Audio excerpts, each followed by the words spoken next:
বিসমিল্লাহির রহমানির রহিম। আসসালামু আলাইকুম। এই প্রবাসে ভাই বোন আত্মীয় স্বজন কেউই নেই, সবই আছে কিন্তু থাকতেও আমরা এতিম। এতিম কেন?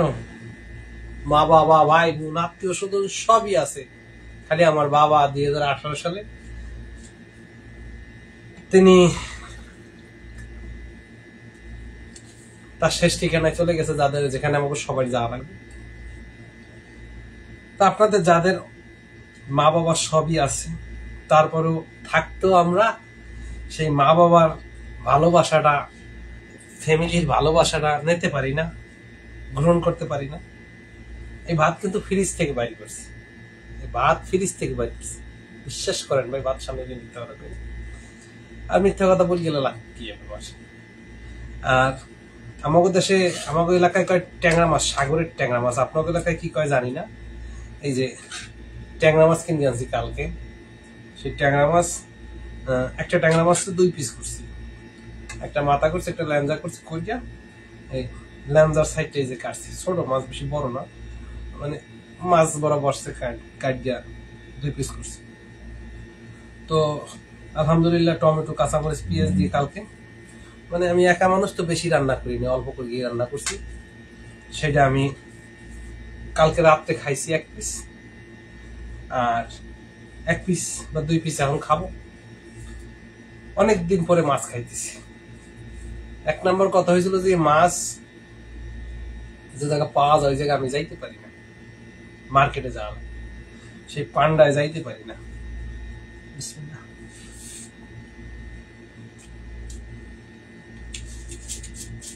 আমরা বাঙালি হলো ভাতে মাছে বাঙালি, সেই ভাত আর মাছ যদি আমরা না পাই কি হবে? তো এই সাগরের মাছগুলো আমার কাছে খুব ভালো লাগে, আপনার কাছে কেমন লাগে জানি না।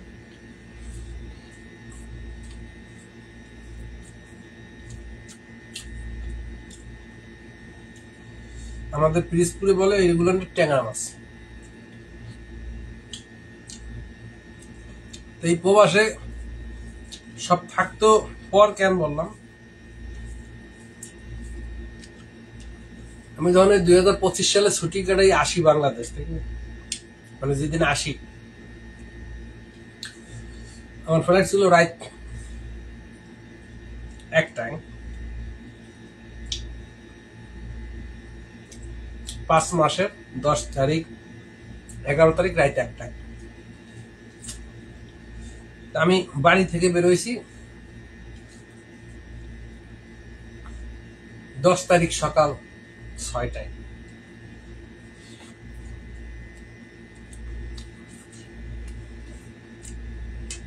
কারণ ঢাকা আমার বড় ভাই আছে, আমার বড় বোন আছে, আমাদের সবার বড় আছে, আমার বড় বোন আছে। তাকে বাসায় একটু সময় দেওয়া লাগবে, তাকে বাসায় সময় দেয়নি। তো যাই হোক, এত পরিমাণ খাবার সেটা রেডি করছে, খাই পারিনি। আর সে যে খাবার গুলো স্বাদের ছিল বলার মতন। আর এখন 1 পদের তরকারি রান্না করি, ওইটা দিয়ে পেট ভরিয়ে ভাত খাওয়া লাগে। কারণ একটাই, ওই যে প্রবাস বলে টাকার অভাব না ভাই, টাকার অভাব না, টাকা আলহামদুলিল্লাহ কামাই করি, টাকাও আছে খাওয়ার মতো। প্রতিদিন যদি গোশ আর মাছ খাই, সেইটা কল্লা দিলে আছে, কেন গাদার মতন খাটতে পারি। কিন্তু ওই যে রান্না করি যে দেবে, সেই মানুষটা এই প্রবাসে নেই।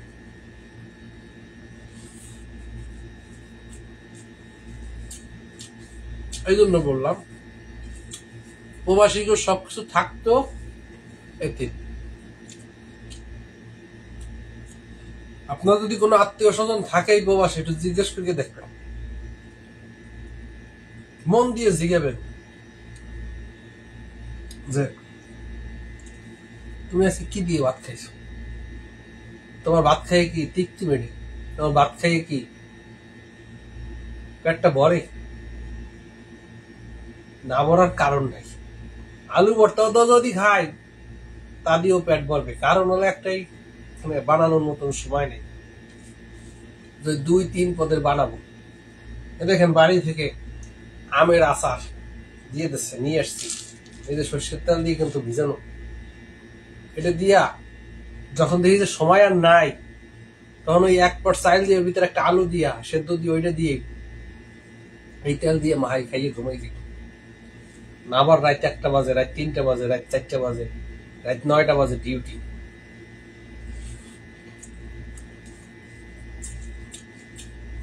ভালো মন্দ আপনি চাইলেও খাবেন কখন না।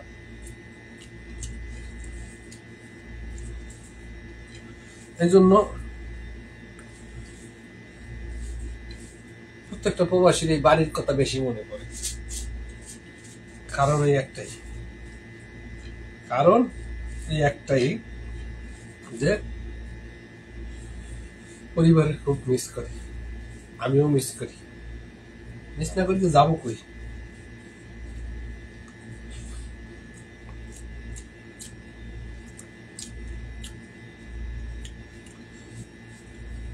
সাত বছর চলে আমার ছেলেটার বয়স। আমার ছেলেটা আমার বলতেছে গতকাল, কাবু আপনি বাড়ি চলে আসেন, আমি আর আপনার ধরে খাটটা চাবো না। মানে ও মনে করছে আমি বাড়ি গেলে ও আমার কাছে খাটটা চাই, জন্য আমি আর বাড়িতে থাই না, বাড়িতে চলে গেছি। কতটা শূন্যতা আর মনের ভিতর, ঠিক আমারও কিন্তু একই শূন্যতা।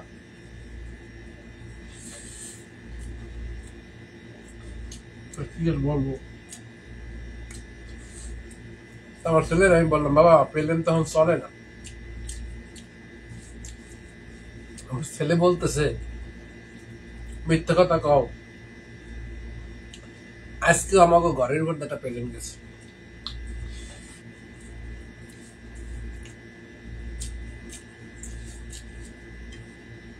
এরপর আর কোনো জবাব আসা মারতেছে আমি পাই না।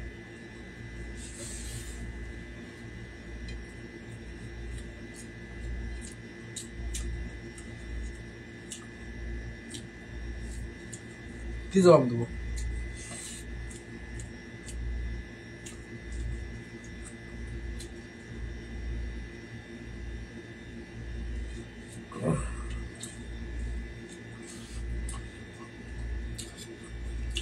এক পর্চারের ভাত রাঁধছি গতকালকে,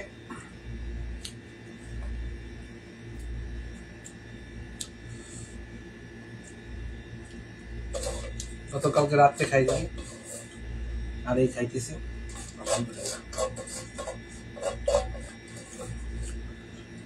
আল্লাহ যা খাওয়াইতেছে, যে অবস্থায় রাখছে, আল্লাহর কাছে শুকরিয়া আদায় করি ভাই।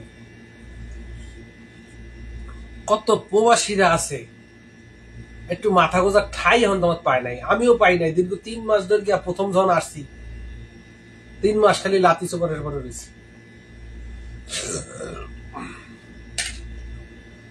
তাই যারা ভাই নতুন আসেন তার কাছে আমার একটা মেসেজ থাকবে, ভাই ধৈর্য ধরেন। এই সৌদি আরব আমার প্রিয় নবীর দেশ দা, যদি আপনার নিয়ত ভালো থাকে কোনোদিন খালি হাতে যাওয়া লাগবে না। সেটা আপনি 500 টাকা বেতনের কাজ পান, সেই 500 টাকা বেতনের কাজ করেন। এই 500 টাকা বেতনের কাজে আপনারে আল্লাহ পাক রব্বুল আলামিন 5 লক্ষ টাকার বরকত দেবে। শুধু নিয়তটা ভালো থাকতে হবে। আপনার যদি নিয়ত এবং নীতি আদর্শ ভালো থাকে, তাহলে আপনি 500 টাকা বেতন পাবেন। ওই 500 টাকা বেতনে আপনি 5 লক্ষ টাকার বরকত পাবেন। আমি তার আক্ষস প্রমাণ।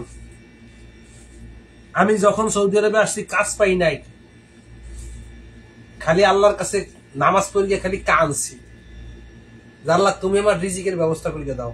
আজ এই এসি রুমে ডিউটি শেষ করি গেছি, এসি রুমে বসে ভাত খাইতেছি। 2 দিন পর খাই আর 1 দিন পর খাই। আমি কিন্তু 2 দিন না খেয়েছিলাম না। ক্যাপসা খাইছি, রুটি খাইছি, গতকালকে দুপুরে খাইছি রুটি, রাত্রে খাইছি ভাত, আর আজকে এই ভাত খাইতেছি। আবার দেখা যায় রাত্রে রুটি খাবো। রান্না করার মতন সময় যদি না হয়, একটু ঘুমাবো, ঘুম থেকে যদি উঠতে পারি তাহলে রান্না করবো। তাহলে আপনারা যখন আজকে পড়ছেন যে কোনো দালালের মাধ্যমে আইছেন বা কোনো ব্যক্তিগত কারো ভিসায় আইছেন, ভিসা তো কারো ব্যক্তিগত হয় না, ভিসা তো কারো কাছ থেকে নেওয়া লাগে সৌদিদের। এবং যদি কেউ ব্যবসা করে সেটারে বলে দালালি, আর যদি নিজের সময় সে ভিসার দায়িত্ব নেয় এটা দালালি বলে না।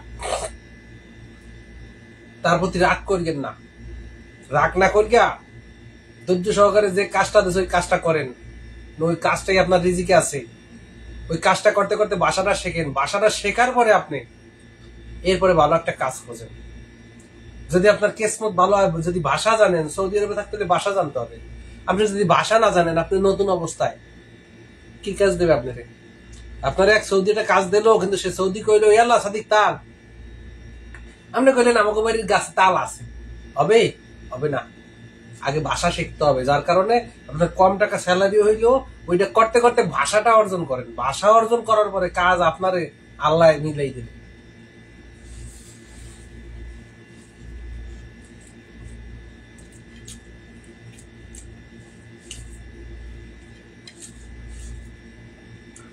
কত চোহের পানি ফেলাইছি আমি জানি, আর আমার আল্লাহ জানে।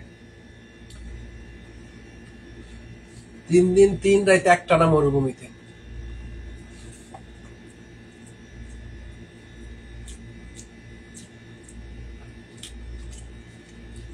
এটার নামই প্রবাস।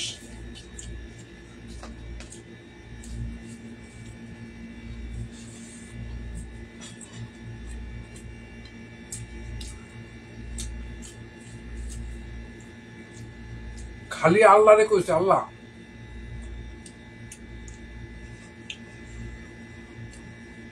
যদি এই সৌদির রিজিক আমার কেস করতে তুমি লিয়ে থাও আল্লাহ, তাহলে আমার বাড়ি পাঠাইও না।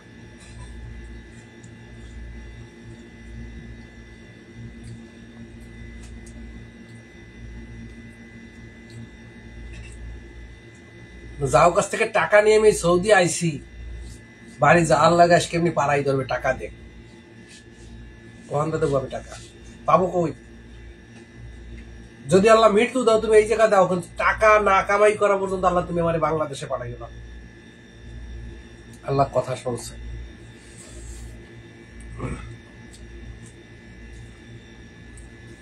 ওই জন্য আল্লাহর উপর ভরসা করতে হবে। আল্লাহ ছাড়া, সে প্রবাসী কি বাংলাদেশে কি, আল্লাহ ছাড়া কোনো উপায় নাই। বাংলাদেশে বসে খাইতেছেন, ইনকাম করতেছেন না, আল্লাহর শুকরিয়া আদায় করতেছেন না।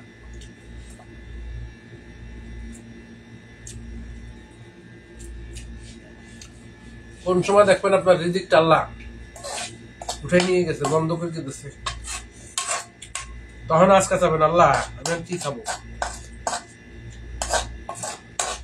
আগে মনে ছিল না যে আল্লাহ আছে, আল্লাহ সব, আল্লাহ যে কোনো সময় যে কোনো কিছু করতে পারে, ছিল, কিন্তু গুরুত্ব দেন নাই।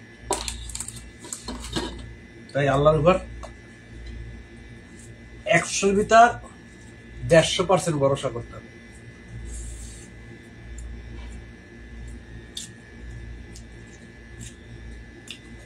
পৃথিবীতে কেউ আপনারে খাওয়াবে না, আপনার খাবার আপনার জোগাড় করতে হবে।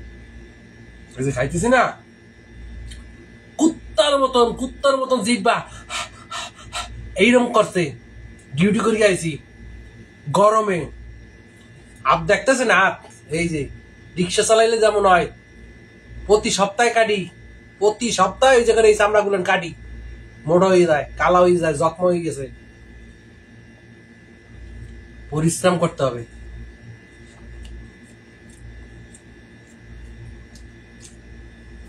ওই আমার আল্লাহ রিজিকের ব্যবস্থা করে রাখছে, শুধু আমার সেই জায়গায় পরিশ্রম করে যাইতে হবে।